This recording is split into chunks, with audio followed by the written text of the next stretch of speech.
Everyone for joining us.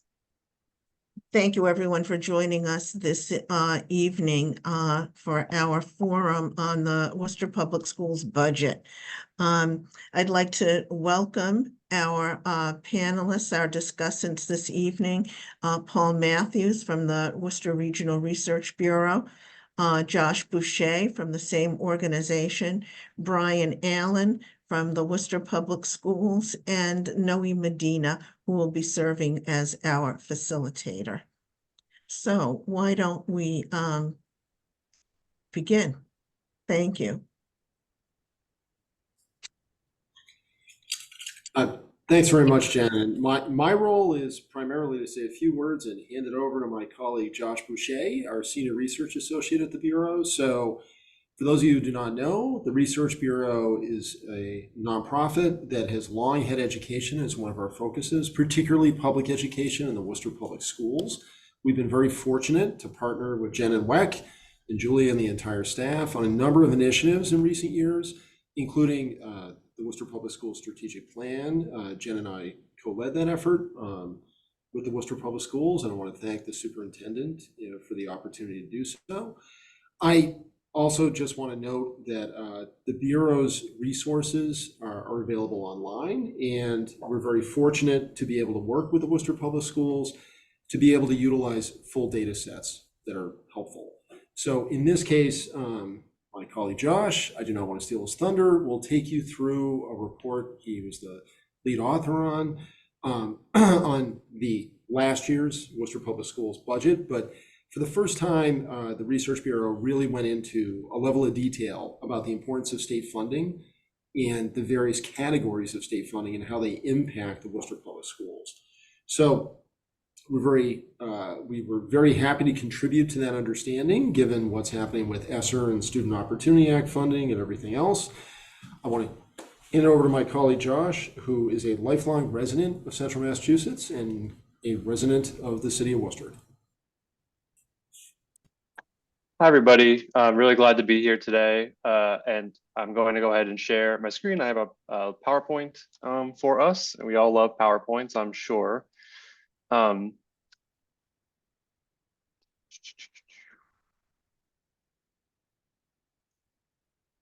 right, okay. So paying for public education. This was our report from September 2023. I'll get into it in a minute. But before I do, let me just explain who we are. If you're not familiar with the Worcester Regional Research Bureau, it is a 501c3 nonprofit founded in 1985 that serves the public interest of Greater Worcester by conducting independent, nonpartisan research and analysis of public policy issues for the city and for the region writ large. So what is paying for public education? Released in September 2023, it's part of a newly annual series from the Research Bureau focused on the Worcester Public Schools budget.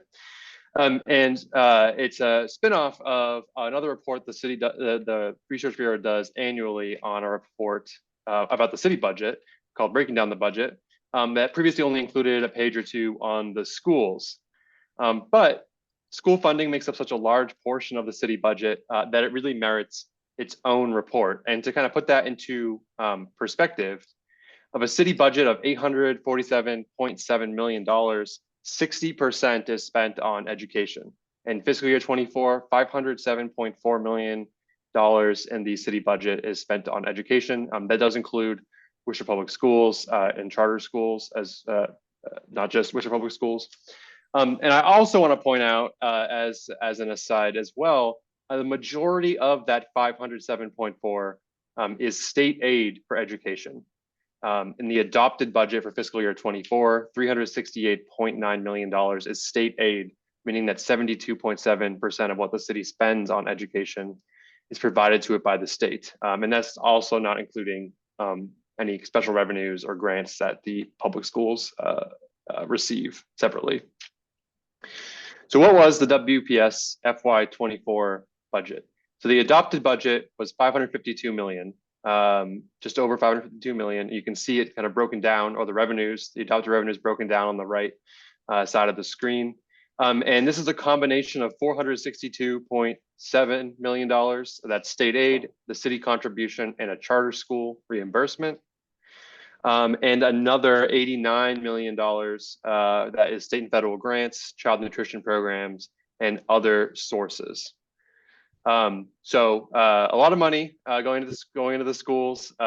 Largest budget ever, although every year the budget is naturally going to increase, especially as things get more expensive. There's a year-long budget process, and I'm sure Brian Allen will touch on that. But this assesses the needs for the entire district, building by building. I think in the budget book, it's referred to as zero budgeting. And importantly, it's following a statewide Chapter 70 baseline. So Chapter 70 is the state law that sets funding for public schools or school systems across the state. And Chapter 70 sets this foundation budget every year for the entire state and then for each district individually. And this is essentially the floor for what a district should spend on its students for an adequate education. It's the minimum that a district should spend on its students to get an adequate education. So just because it's the minimum doesn't mean that it's the minimum set by the state, right? And so I'm going to talk about how that number is determined in a second. But I do want to point out that in each district or each community, I should say, all public school students, including Worcester Public Schools, charter school, and out of district students, the foundation budget covers all of them. So it's not, if you look at this number, which was 477 million in FY24, it covers all the students going to school in the city who are not going to private schools. So let's go on to the next page. What is the foundation budget? The foundation budget helps determine what a municipality must contribute towards education of its students, and then subsequently how much state aid a community is going to get. Now, the foundation budget is determined through a matrix that I briefly considered adding to the PowerPoint slides, but didn't want to overwhelm the audience. But basically, the foundation budget is a matrix. So imagine a spreadsheet where each row is a cost center and each column represents a different grade level or a certain student population. Each cost center has a different value depending on which column you go to. Multiply those values by the number of students in each column, add the numbers up, and you have a foundation budget. And this is applied to all students across the entire state of Massachusetts. Okay, 59% of the statewide foundation budget. So imagine adding up all the foundation budgets for every community across the state. 59% of that must be paid for through local contribution, about 59%. And every community is guaranteed at least some state aid. So every community gets some state aid. Some communities pay their local contribution is much, much higher than the state aid they get. Some have more state aid than local contribution. We can talk about that if we have time at the end of today's conversation. But each community is essentially plugged into an equation to determine its local contribution. And so you can see on the right side of the screen, let me get my laser pointer out. You can see on the right side of the screen here, this is the equation or a simplified version of the equation that determined the required local contribution for Worcester last year. Each community's, the equation that determines this considers the previous year's contribution, a property value factor, an aggregate income factor, and those factors, the multiplications they use for those are consistent across the state, municipal revenue growth, and others to determine the next year's required contribution. So if we're looking at this, the math going on right here, we can see that through all of this, we end up with, for FY24, $120 million was the required local contribution from the city of Worcester to the public schools. Once you figured out what local contribution is, you subtract that from the foundation budget amount, and the rest is filled in with state aid. Okay, so what is the city's role in funding education? I'll talk about that chart there.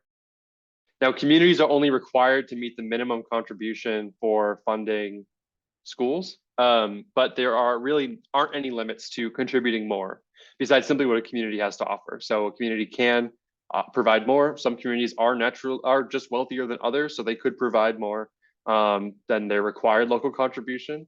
But the cities have to provide at least the minimum, and if they don't, they do face penalties the next year regarding their contribution to schools.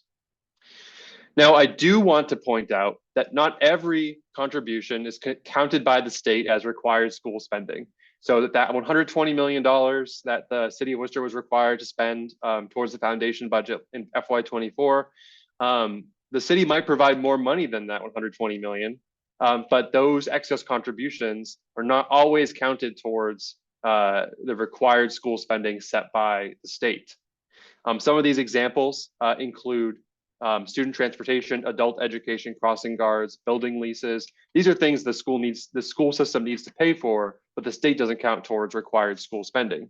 So this chart, which you can also find in the public schools budget book, as well as paying for public education, shows Worcester's direct and indirect contributions to public schools last year. Again, the required contribution, 120 million, direct contributions, which include funds for Worcester Public Schools and charter schools, some indirect contributions that totaled $146 million, but $24 million of that did not count towards required school spending. So when you look at the excess over the required amount, you only have 1.4 million, which doesn't seem significant, but when you compare it to how much money was added in but not counted, there's a big difference there. I think that's really important to recognize when talking or thinking about local contributions and what the city can provide. So turning back to the Worcester Public Schools themselves, what does the WPS spend its money on? And I think, as you can probably tell from the pie chart, its biggest expense is its people. These are the adopted expenses by account area in FY24, which I guess I should mention, I should have mentioned it earlier, July 2023 through June 2024 is FY24. And you can see salaries, overtime, and fringe benefits, that's health insurance, retirement, and other benefits for employees, makes up the vast majority of expenses.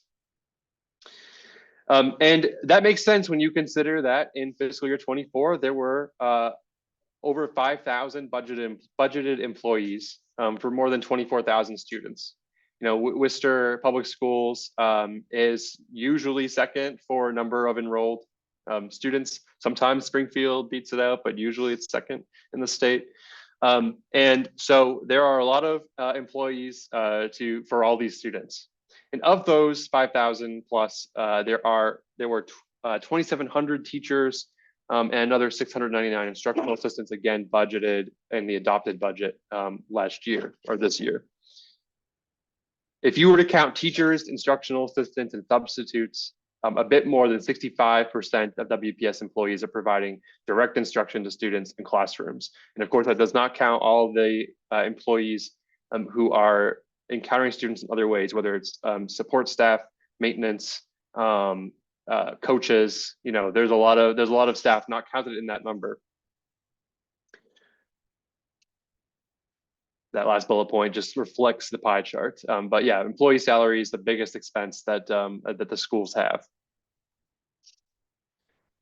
I want to touch on these some other areas of interest, or at least one other area of interest that comes up in conversation, I think quite a bit, and is worth covering a little bit.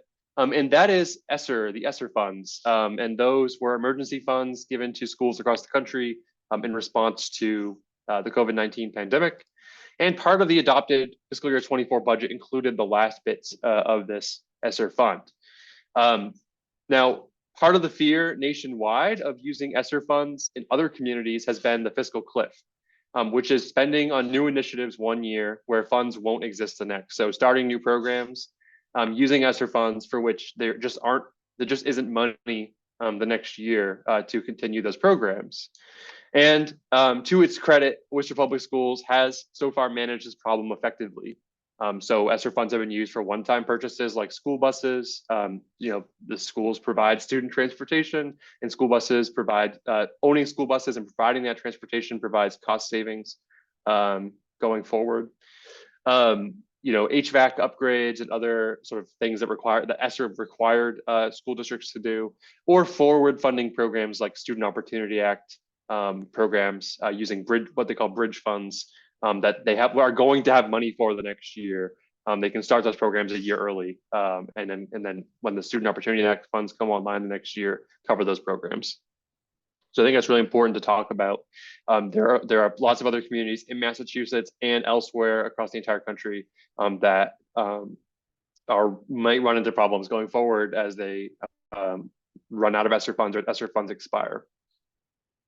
The last thing I want to talk about while I'm on here today is just whether or not we can compare Worcester to other districts on funding. So I think this is a common thing that people would like to do that is an important exercise, but often requires a lot of caveats. So the answer is yes and no. We could compare Worcester to other districts, though any comparison like that comes with a number of caveats and context that needs to be explained in order to fully do that. Just looking at the numbers themselves isn't going to tell you everything about what you're looking at, right? So one metric that districts are often compared on is per pupil spending. And per pupil spending doesn't tell you anything, for example, about low income students in a community, which affects that community's foundation budget. So you could have two communities that have the same exact number of students, but in one community, there are more low income students than the other, and that does add money onto the foundation budget and potentially the state aid that's provided to that community. So per pupil spending needs a lot of context to accurately compare. You could also compare on the percentage of actual net school spending by local communities over the required school spending. So we do that in the paying for public education, comparing Worcester to the next 9 gateway cities in terms of total enrollment, as well as Worcester's neighbors. And I'm going to pull something up like that in a second. So that's another way you could do this. How much over or under are these communities paying for their schools? And then the last thing that you could do, although again, it's going to require a lot of context and caveats, is comparing local contribution and state aid numbers. But that is really going to tell you more about a municipality's wealth than other factors. And so I'm going to pull up this next slide. It's just going to do that comparison very quickly. But I do want to say, again, this really just tells you more about the property income and property values and income of that community and the needs of their students more than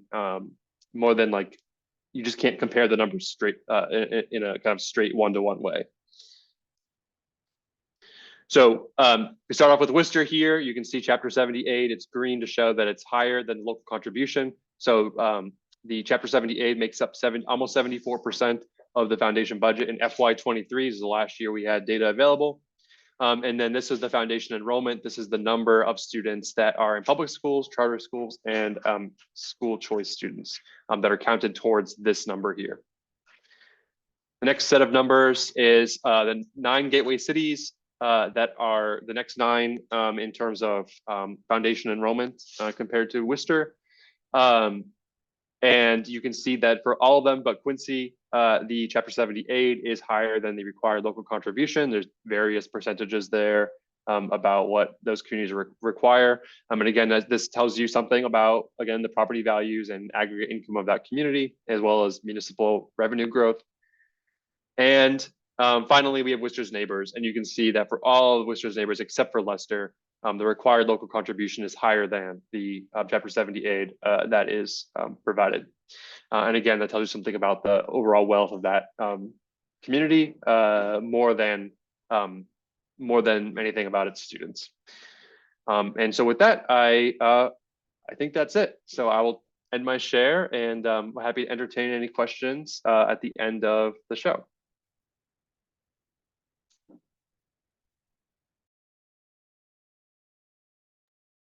Jen, you're muted. Sorry, let's lob things over now to Brian Allen. who can also talk about the budget and add tremendous insight into this. Great, thanks, everybody. Just give me a second to share my screen.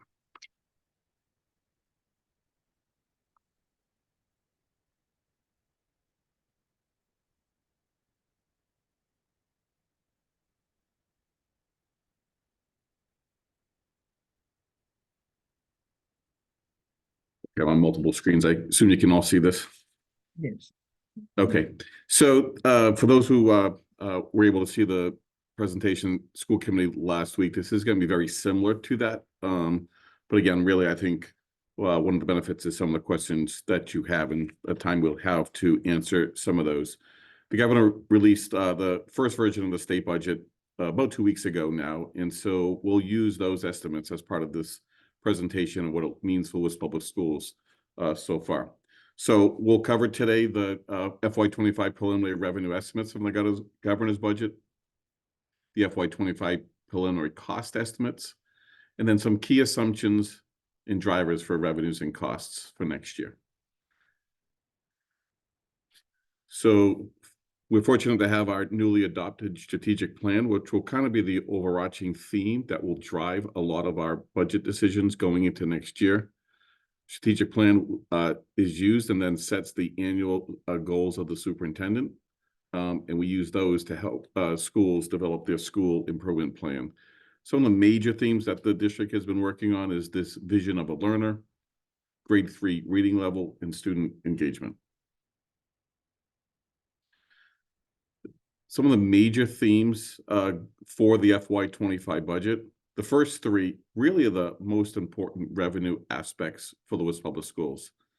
The first one is around student enrollment, and all these components are really the components, as Josh just talked about, that makes up the calculations of our foundation budget. So we did see a slight increase of 32 students, so we'll take credit for the increase, but it was essentially for funding purposes fairly level. It's only a 0.1% increase in overall enrollment. The inflation rate that is used annually to adjust the per pupil rates of the foundation budget, that matrix essentially that Josh was talking about, is very low compared to the last 2 years, particularly. This year it's at 1.35%. Last year it was capped by state statute at 4.5%. We'll dive into all of these categories in a little more detail. And then the third largest driver of our revenue for next year is the phase-in of the Student Opportunity Act.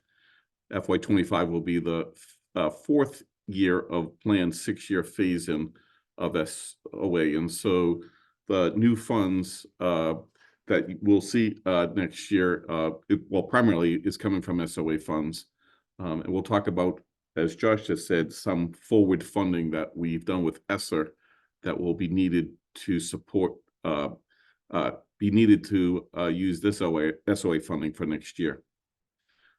Also, as Josh pointed out, our federal ESSER money, which is really the COVID relief money that provided to school districts, will be phased out. And once again, here it just points that forward funding we just talked about. We'll go into more detail in a couple of slides.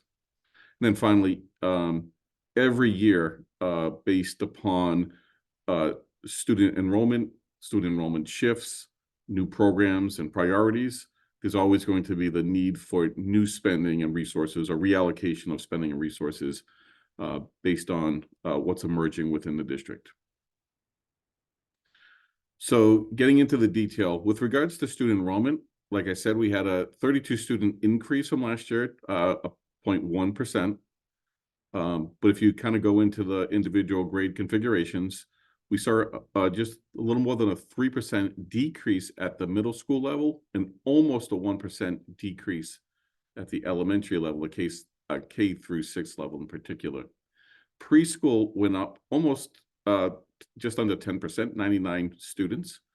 And we're getting back to our pre-pandemic levels for pre-K. So that's an encouraging sign. And then overall, we saw almost a 2% increase in our high school enrollment this year, 138 student growth. So this chart looks at kind of the enrollment history over the last 15 years. Worcester's enrollment on average during this 15 years was 24,590 students. So we're slightly below that average, but you can also see we're still significantly below pre-pandemic high enrollment of 24,000. What was it? 415, here it is right on the slide, students from 2018. So we're still down almost 1,100 students from the pre-pandemic levels. Again, if you break it out by the grade configuration from that high year of 2018, elementary enrollment is still down 7%, whereas high school enrollment is up almost 2%, and middle school enrollment is down 2%. And then our Head Start enrollment is down about 31% from pre-pandemic levels. The second major component of the foundation budget, as I said, was the inflation rate that's used to adjust the per pupil rates within the foundation budget. And you can see for this year, other than for employee benefits and fixed charges, the inflation rate's going up 1.35%. That will be about $8.7 million of new funding for FY25, but significantly below the inflationary increases that we saw, particularly over the last 2 years. You can see the last 2 years, the inflation rates were 5.9% and 9.3%, but by state statute, they're capped at 4.5%.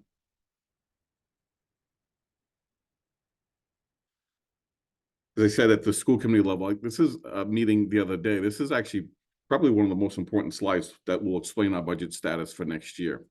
So for last year, we saw an enrollment increase that totaled $11.3 million of new funding, and that inflation increase of $19.7 million.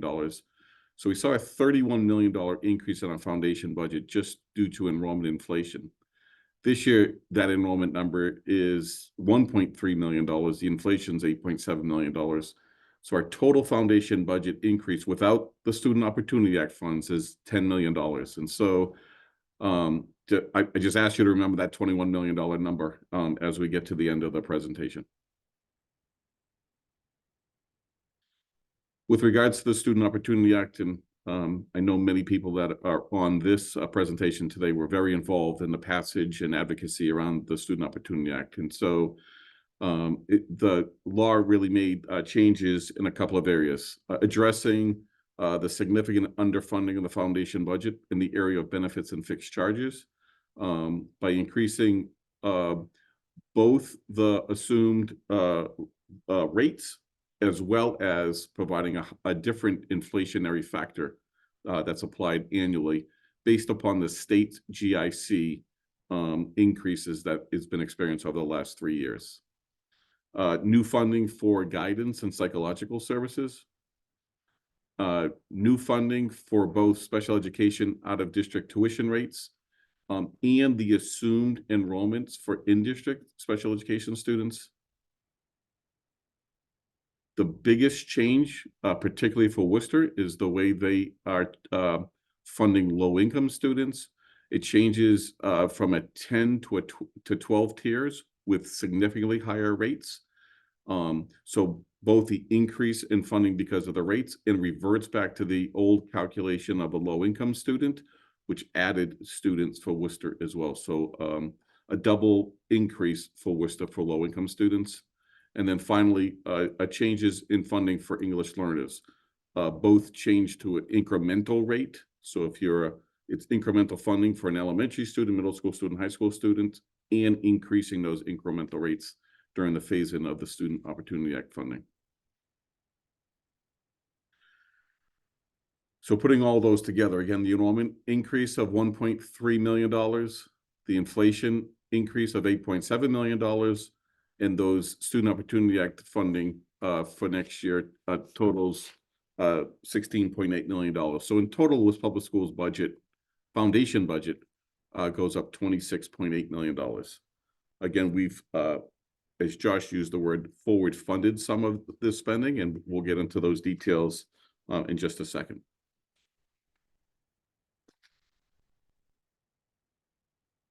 So kind of in a table version, the inflation factor and student enrollment changes again totals a $10 million increase. The fourth year phase in of the Student Opportunity Act funding is just under $17 million. So our total foundation budget change for next year is $27 million. And again, as Josh pointed out, foundation budget includes all of the students in Worcester Public Schools, as well as other resident students attending charter schools or other schools through school choice, other school districts through school choice. So thought it was important to show the phase-in that we've received of just Student Opportunity Act money. So if you extract the inflation and enrollment increases over the last 4 years and just focus on our increases as it relates to those categories of the Student Opportunity Act, to date, including the funds in the governor's budget for FY25, we've received just under $69 million of increases to SOA, and you can see by far the largest increase to date has been through a combination of the low income rates and just below that, the low income student counts, just under $50 million of the $69 million increase. This is right in line with where we projected we would be when the SOA is totally phased in at this rate in 2 more years. The state is requiring that school districts submit new SOA plans, and they need to be approved by the school committee by April 1st. And so in an upcoming school committee meeting, the administration will be presenting to the school committee our new SOA spending plan for the next 3 years. What we'll be doing is really tying this to our strategic plan, folding those key strategies into the SOA plan, and the SOA plan then drives our resource allocation recommendations that will go to the school committee.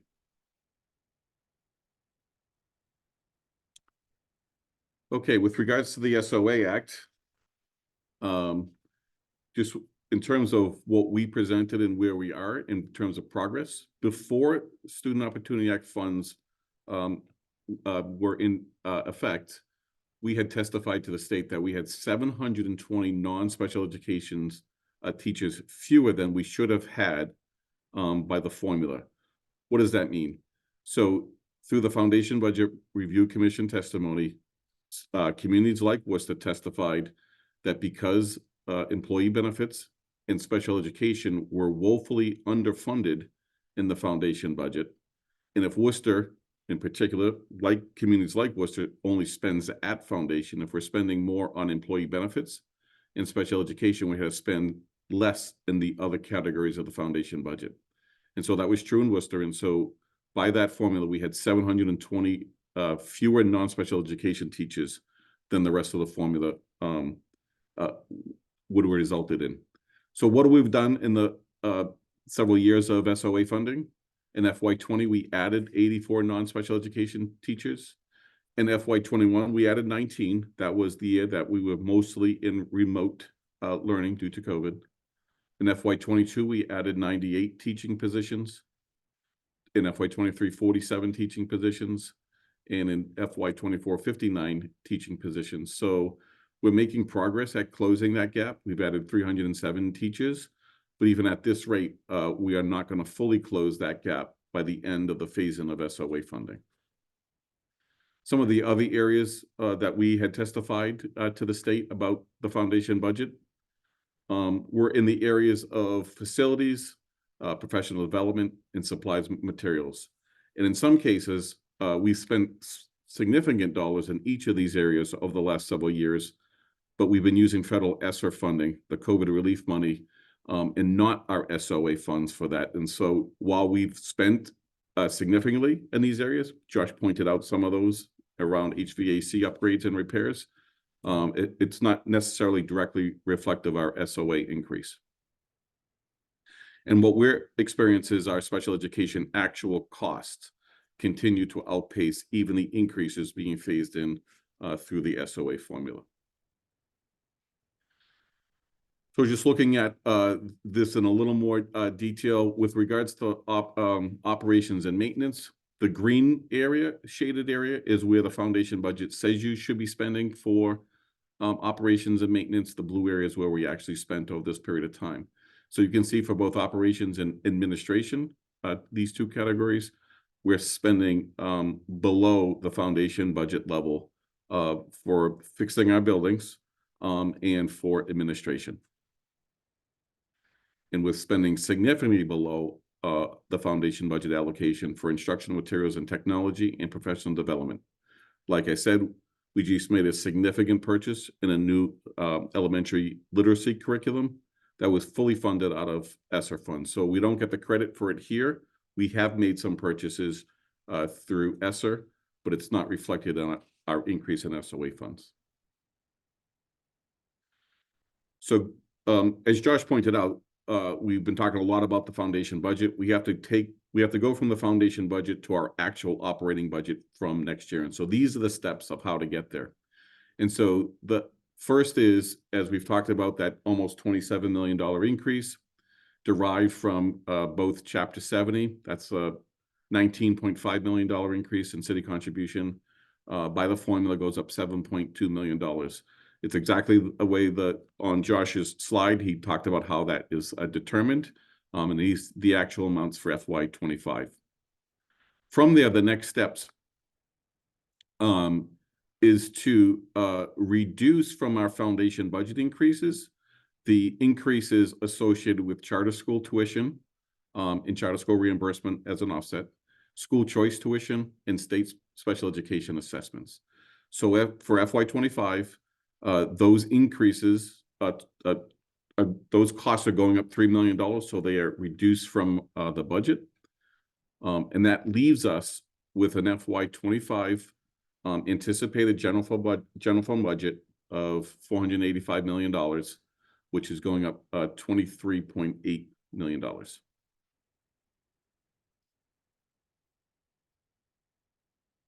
But as I said, and as Josh pointed out, we've forward funded what we've called bridge funding, 1 year advance some of the SOA spending. We've listed we've been doing that since FY22, and each year it's been in our budget book. So I just have a screenshot here of the budget book from FY24, where we added new spending to the budget using ESSER funds, fully knowing that they would go against our SOA increase in FY25. So essentially, all those positions and spending already exist in the Worcester Public Schools budget. They will come off of the federal ESSER money, go into the increase of SOA spending for next year. So if you look at our FY25 general fund increase of $23.8 million, we need to back out to $13.2 million because we're already spending that money out of ESSER. Need to move it over to the general fund, which really only gives us a $10.7 million baseline increase to cover all cost increases for next year. So just to walk through all of those again, because I noticed a lot of numbers on a couple of different slides. So our total foundation budget goes up to $26.8 million. From there, we reduce the amount for charter schools, school choice, and state special education assessments of almost $3 million. And then from there, we also have to take out what we've pre-spent using ESSER funds on our SOA initiatives. I know a lot of acronyms here, which gives us $10.7 million. So for next year, as of right now, our preliminary estimates for salary increases are almost $24 million increase to fund all contractual obligations, step increases, and so forth. The estimated health insurance for our employees, $4.2 million. The amount that we fund for the City of Worcester retirement assessment, $1.9 million. Our special education out-of-district tuition increases estimate right now is $1.6 million. And then the inflationary costs associated with all other non-salary accounts, just a little more than $1 million. So that gives us a total cost increase of $32.8 million above this year's spending, which then gives us right now an initial budget gap of just over $22 million that we will need to address and solve for next year. So for FY25, kind of looking forward, some of the key areas that we're thinking about, obviously, is linking our Student Opportunity Act plan and our strategic plan. Again, our strategic plan is around equitable resources in programming, family and community engagement, climate and culture, acquiring and retaining talent, health and wellness, and then modernize and safe facilities.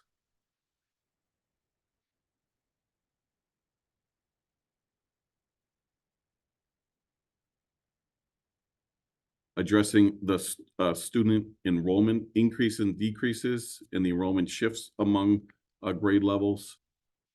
As I mentioned earlier, even despite the budget gap, there are programs and services that will be needed to be added to the budget next year. The opening of the new Doherty Memorial High School as one example, which will require more staffing to address the new, particularly Chapter 74 programs that will be at that school. Addressing the ESSER phase out. I think generally we've done a good job in spending our ESSER funds, and I appreciate Josh's comments around that. And then we, as like many, are still dealing with staffing shortages and vacancies in many key areas, from teachers to instructional aides, bus drivers, custodians, and school nurses. So how do we work with the schools to come up with the FY25 budget? We're right in the middle of this week and going into next week, meeting with every single school principal where they sit with district leadership, and they identified their needs for next year. Those needs essentially go into these big buckets around class sizes and course offerings, compliance, particularly around multilingual learners and special education, needs for supplies, materials, and technology, any professional learning needs, resources needed to support their school improvement plan, any instructional support, and supplemental support. District administration over the next couple of months will take all of the needs and requests from schools and try to work those into our FY25 budget the best we can. Clearly, with a $22 million deficit, it will be very challenging for next year to address many of these requests. So just looking forward, this was really at the beginning of our budget process, this opportunity. So I think we appreciate that. We have more presentations to come next month with the Teacher Advisory Committee, the Superintendent's Student Advisory Committee, the Family and Community Engagement Roundtable, and then CPAC. The schedule is for the FY25 budget to be available to the school committee and online on May 10th. With the school committee hearings to be on the two meetings in June 6th and June 20th. So with that, that ends my presentation. I'll stop sharing the screen. Thank you, Brian. We have a number of questions in the chat, and I know people are itching to get some nuance to the numbers. I'm going to lob things over to Noe Medina. Noe is the facilitator for the Worcester Education Equity Roundtable. Noe. Thank you, Jen. We do have some questions that have come in during the course of the presentations. As Josh predicted, as we were sort of prepping for this, most of them look like they're directed at Brian, although Josh should feel free to chime in on any of them. I think you're going to be on the spot, Brian, for most of these. Not that you aren't usually when it comes to the budget. Kim Davenport asked, do we know why the inflation rate adjustment from the state was so much lower than in previous years? So great question. So the state is actually using a national index that measures state and local government purchases. That has been the question school districts are asking the state now is what we know the components in there, but the national index is certainly not reflecting the costs that we're facing here in Massachusetts, because a lot of districts are up in arms over that inflation rate.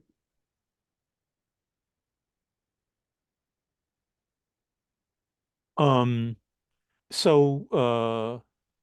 Doyle, I hope I got your name right, Aislinn. Are we using a similar allocation model as the SOA for our building budgets? In other words, are WPS schools with more low-income students or more ELL students getting more funding as the SOA phases in? I think that's a great question. In the back of our budget book, we do have some guidelines of how we do staffing allocation models, but that's really just the start. We do apply other factors into staffing for schools. The number in type of multilingual learners, special education students, and other needs that the school may have, particularly around their performance status. So we do give consideration to a number of factors as it relates to supporting schools through resources. So that mainly on staffing, or are there other considerations as well, sort of programming or materials or other things? So mostly on staffing, because that's really where the bulk of our money is, as Josh's chart showed. In terms of instructional supplies and materials, we are maintaining our 1-to-1 essential ratio for Chromebooks. Some higher cost programs, particularly Chapter 74 programs, might get more funding for their supplies and materials because of those additional costs. But it's really around supports to schools, and that mainly comes in the way of staffing. Okay, great. So what impact will funding for the charter schools, including the new charter school, have on the district's budget, both short-term and long-term? So another great question. So the students, as we showed, I think both in my presentation and Josh touched upon that, the resident students of Worcester are counted in the foundation budget. And then those costs for charter schools or school choice are then reduced from our funding. Now, for charter schools, the state formula has a reimbursement program.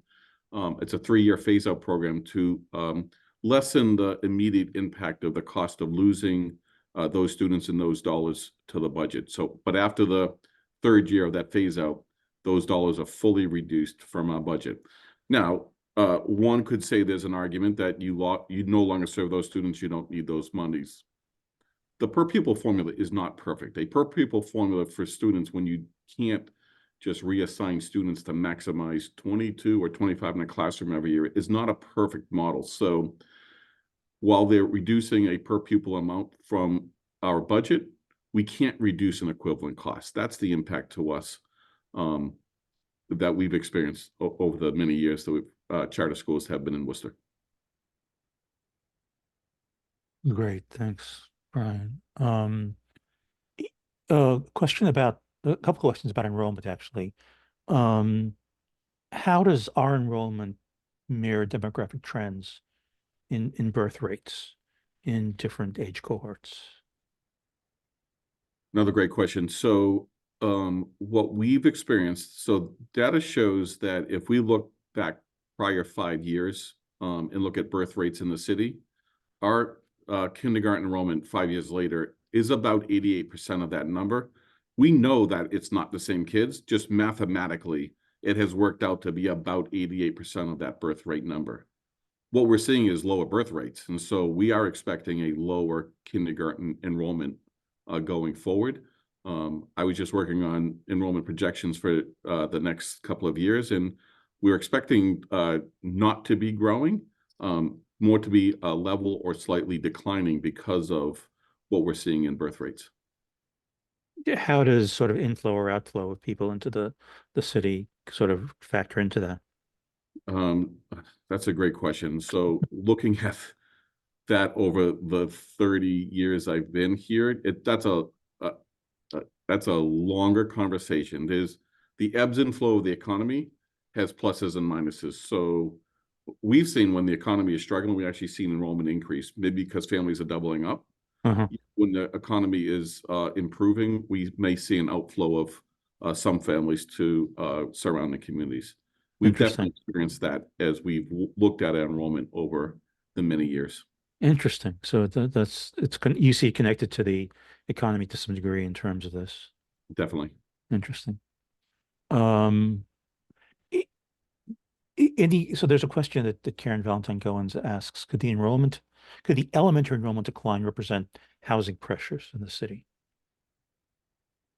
Yeah, it certainly could, because I think there are many factors that go. There's no one answer why we can't pinpoint exactly on one. We are seeing lower birth rates, so there is one factor, but I do believe that housing pressure is probably causing an effect on our elementary enrollments as well. Absolutely, many factors. So folks, keep getting your questions in. Brian's called a lot of them good, so let's keep that trend going. Good questions. So let's see, Letitia Emuo, hope I got that right. Do the 307 new hires account or sort of include amounts of teachers who left, or are those Those like are new position counts. positions?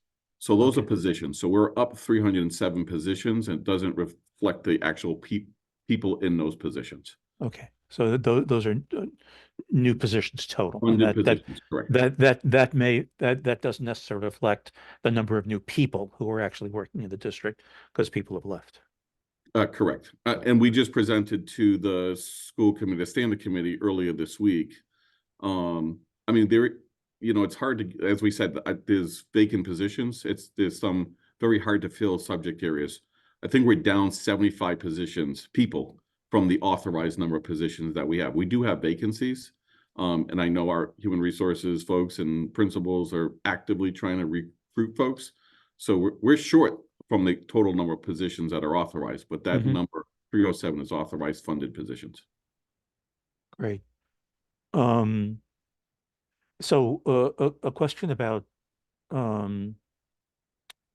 I guess more the budgeting process. So if for issues on school library staffing, is that a question for principals, for the district, or somewhere else?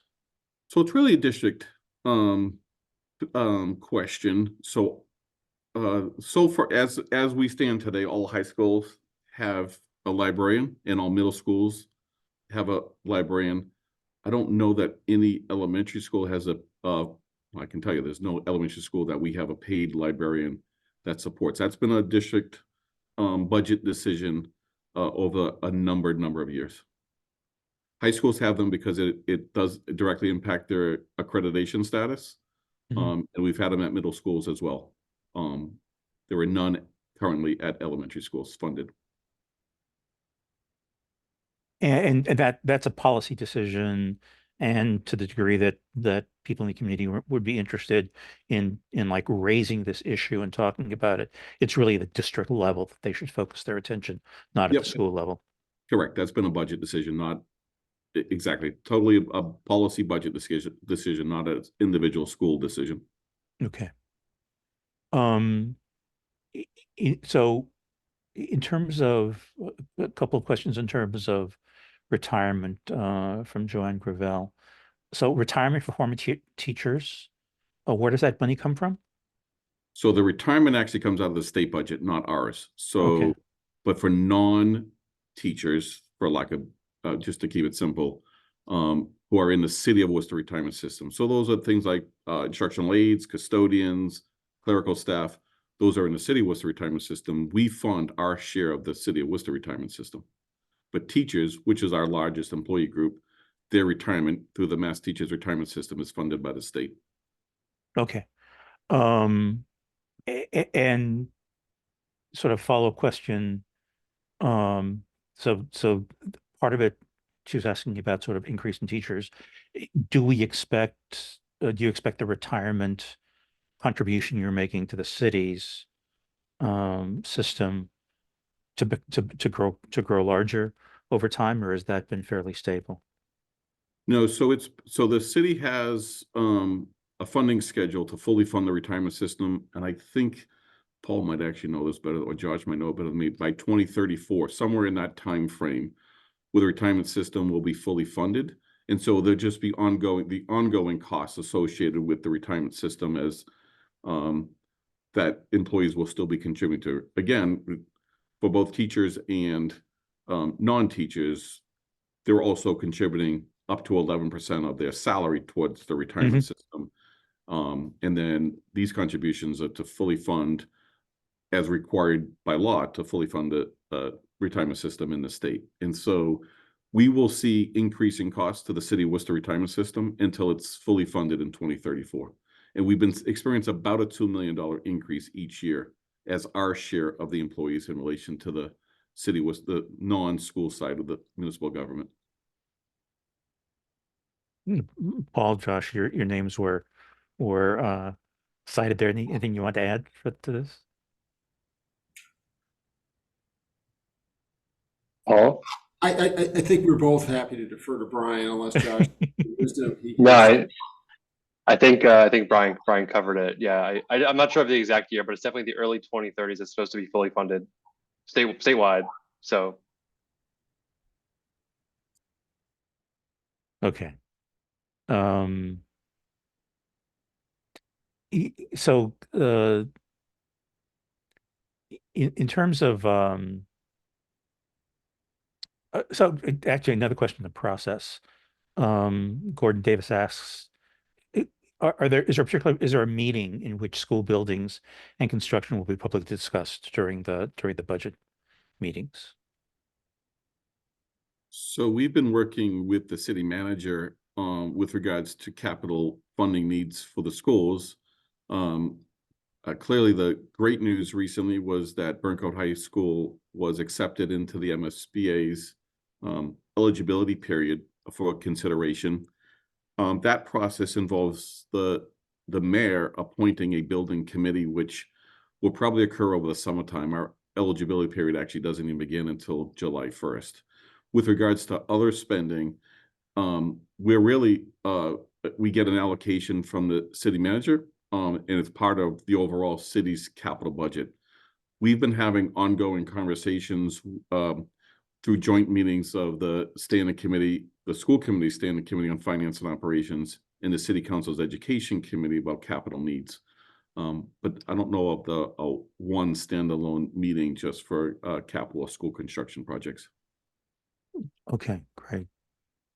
You talked a little bit about budgeting at the school level. How do you determine the amount that schools receive from the district, and then sort of how is that budgeting done in the school? So again, we start from an initial baseline of looking at enrollments and enrollment changes at the individual school, but also the individual programs that are there. In terms of, for non-salary expenses, for instructional supplies and materials, all schools get a flat dollar amount. And then it's their discretion of how those dollars are spent in collaboration with their instructional leadership teams, their site councils, and so forth. So I think the FY24 allocation is $75 per pupil for non-Chapter 74 programs based upon their enrollment on October 1st. And then as it relates to staffing, as I discussed earlier, we start with initial baseline calculations of enrollment and then layer in considerations for multilingual learners, special education, and particularly their performance status, where they are with regards to their assessment data and so forth, and what additional supports they may need. So there are adjustments for additional supports as a result of. Yep. So it could be programs that have additional tried to- teaching supports, could be additional school adjustment counselors. It could be depending on the needs of the school. We work with the principal on them identifying those needs and then our ability to fund those needs. And any issue about accessing special programming or pilot programming, or is that sort of decided separately? Is that sort of a district-driven decision? So say more about that, Noe. So to the degree that I know there've been various pilot programs that have been implemented over the last year or so to provide certain services, and you sort of looking to test a program at some level. I'm just wondering is there a budget component to those decisions, or is that done entirely based on the needs of the program itself? So probably a combination of both. So we're piloting, for example, a Spark Academy at Walwick's Road this year. And so that really didn't require any additional funding because we actually took our director of instructional technology and while she's doing that, she's also principal of the school at the same time. So, so that's really about, you know, project-based learning, what a future-ready school looks like, and so forth. And so we're piloting at that one school with the expectation that will be carried forward to other schools down the road. Other programs that might be at a particular school, we often make those district-wide schools and provide transportation to those schools too, if it's only going to be contained at that one school. I see. So our dual language program at Chandler Magnet is a citywide school. So we provide transportation to that citywide. Are the governor's proposed investments in preschool and early literacy reflected in the budget? And if not, how will that play out in the coming months? Yep. So not yet. I'm not sure we know enough details yet of how that might impact us directly and how we can be partners in that. So more work to be done on that, but we're looking forward to hopefully some exciting changes around early child care in Worcester. So that would be sort of adjustments you'd be making on the fly or you'd be making during the school year if that happens. Or before. We'll see how this all plays out. So we're still Okay. working on that. All right. So we may actually know before if people operate quickly enough at the state level. Yes. Okay. So question from Kim Davenport. Does the Worcester Public Library pay for the one city, one library staff?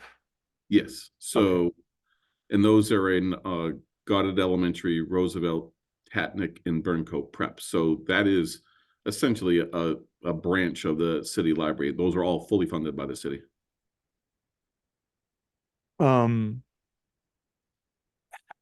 So Jen asks, how do we fund books in the high school libraries or the middle and elementary school libraries or any kind of durable or consumable instructional supplies? So with regards to kind of district-wide purchases, so curricular technology, the district has been funding those. So whether it's the CKLA elementary curriculum, literacy curriculum, or Chromebooks, those all come from a district account. With regards to maybe some of the consumables or even library books, the expectation those would come from the school per pupil allocation. Okay, so the libraries for the high school, the middle school, the elementary school are part of what the school is expected to sort of include in its budget. Yes. Okay. Let's see here. A question from Doug Selwyn. Can you talk about how much is spent on insurance for employees and how much might be saved if there was single payer? Well, so we spend $60 million a year on health insurance. So that includes active employees and retirees. Okay. I don't have the breakout of that $60 million at my fingertips, but it's $60 million for active and retirees. Okay. Dina Tedeschi asks, is the district seeing an increase in special education positions that might have been supported with early intervention services that didn't happen during the pandemic? I would say anecdotally, yes. I'd have to defer to the special education department to that very specific question. I can't answer that one, but I'll say anecdotally, it appears that way.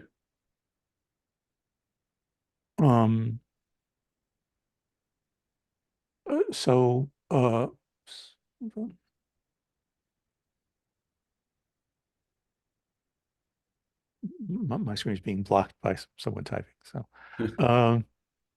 how will the mental health resources approach work for ESL students?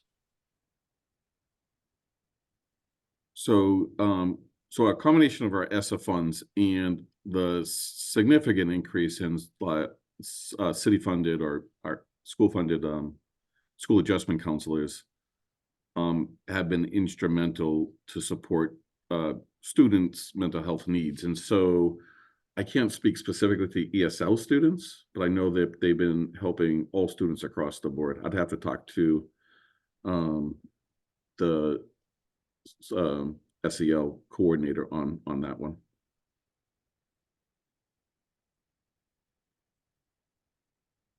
Okay. All right, so I think I'm going to end this here and turn it over to Jen. I think we've got most of the questions answered. Unless there's anyone that rushes in here at the end. Any other comments or questions in the chat before we adjourn for the good of the order? Clarifications, anything like that? Okay. You've given us a lot to chew on, and slides and so forth will be available. Everyone, Julia and